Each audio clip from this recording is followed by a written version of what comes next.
नमस्कार, आप देख रहे हैं DTW24 न्यूज़। आपके साथ मैं हूं सनी कुमार। बिहार विधानसभा चुनाव नज़दीक है, लिहाजा जो बिहार के तमाम युवा है वो कहीं ना कहीं सरकार से नाराज़ चल रहे हैं। वजह है बेरोजगारी। ऐसे में आज हमने बातचीत की छात्र नेता दिलीप से। आज इन्होंने एक पोस्टर लगाया है और 15 सवाल पूछा है नीतीश सरकार से, और 15 साल में 15 सवाल किया कि 15 साल में क्या कुछ किया है। हर एक साल के हिसाब से एक एक सवाल दागा है और क्या कुछ बोल रहे दिलीप, इस पर आए जानते हैं। देखिए, हमारा उद्देश्य है कि बिहार के युवाओं के साथ, छात्रों के साथ जो अन्याय ये सरकार लगातार कर रही है उसके तरफ सभी पार्टियों का, नेताओं का ध्यान आकृष्ट करना। और इसी उद्देश्य से हमने सभी पार्टी कार्यालय के सामने पोस्टर लगवाया है और उसमें हमने 15 मांगों को रखा है। उसका हेडलाइन ही है 15 सालों के मुख्यमंत्री से युवाओं के 15 सवाल, जिसमें हमारा पहला सवाल है कि BSSC CGL का 6 साल बाद भी कोई वैकेंसी क्यों नहीं आई है, और उसके बाद BSSC इंटर स्तरीय का 6 साल हो गया लेकिन उसका बहाली प्रक्रिया पूरी क्यों नहीं हुई। तो ये सब मुद्दा हमारा है। जैसे पलायन क्यों नहीं रुक रहा है, तो एक भी फैक्ट्री क्यों नहीं लगा, उसके बाद महिला आरक्षण बिहार से बाहर को क्यों मिल रहा है, जब 16 राज्यों में स्थानीय नीति लागू है तो बिहार में स्थानीय नीति आप क्यों नहीं लागू कर रहे हैं। तो इस तरह का 16 डिमांड है जो बैनर पर लिखा हुआ है।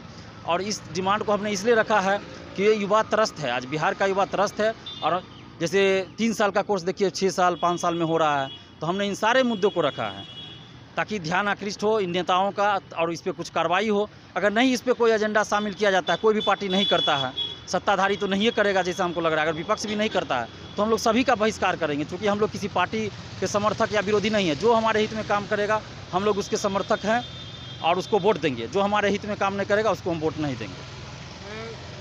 मुख्यमंत्री नीतीश कुमार का हाल ही में ही एक वर्चुअल रैली भी हुआ था, उसमें भी डिसलाइक काफ़ी लोगों ने किया था, काफ़ी जी हम लोगों ने आह्वान किया था कि नीतीश जी के वर्चुअल रैली को डिसलाइक मारना है। और इतना डिसलाइक हुआ कि जितना लाइक हुआ था उससे हज़ारों गुना डिसलाइक हो गया उनको, और इस वजह से उनको पता चल गया होगा कि युवा आक्रोशित है। इसी तरह 1 मार्च को जब उनका कार्यकर्ता सम्मेलन था गांधी मैदान में, वहाँ भी हम लोगों ने दरोगा परीक्षा पेपर लीक का CBI जांच कराने की मांग को लेके वहाँ भी हम लोगों ने डिमांड रखा था।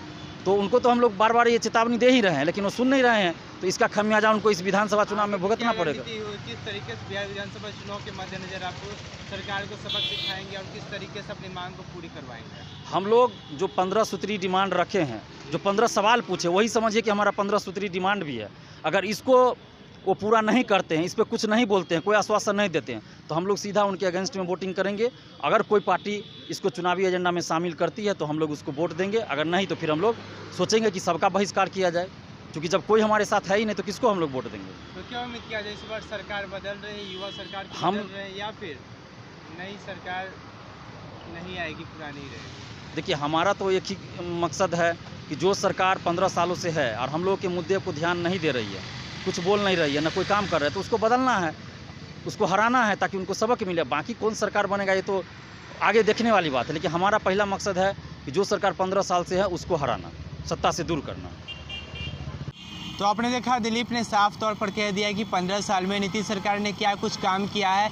हर साल के हिसाब से एक एक सवाल दागा है और जवाब मांगा है। विधानसभा चुनाव भी नज़दीक है, ऐसे में सरकार को कहीं ना कहीं जवाब देना मजबूरी भी होगी और सरकार ज़रूर जवाब देगी, ऐसी उम्मीदें की जा रही है। लेकिन जिस तरीके से बिहार में बेरोजगारी को लेकर विपक्ष भी लगातार नाराज़ चल रहा है, विपक्ष लगातार आवाज़ उठा रहा है और विपक्ष भी कहीं ना कहीं बेरोजगारी के मुद्दे को उठा तो रहा है, लेकिन भीतर खाने की बात यह है कि वो भी काम नहीं करना चाह रहा है। इसको लेकर भी दिलीप ने कई बड़ी बात कह दी है। तो आप ऐसी खबरों में बने रहने के लिए हमारे चैनल को लाइक, सब्सक्राइब और शेयर करना ना भूलें और बेल आइकन ज़रूर दबाएं। धन्यवाद।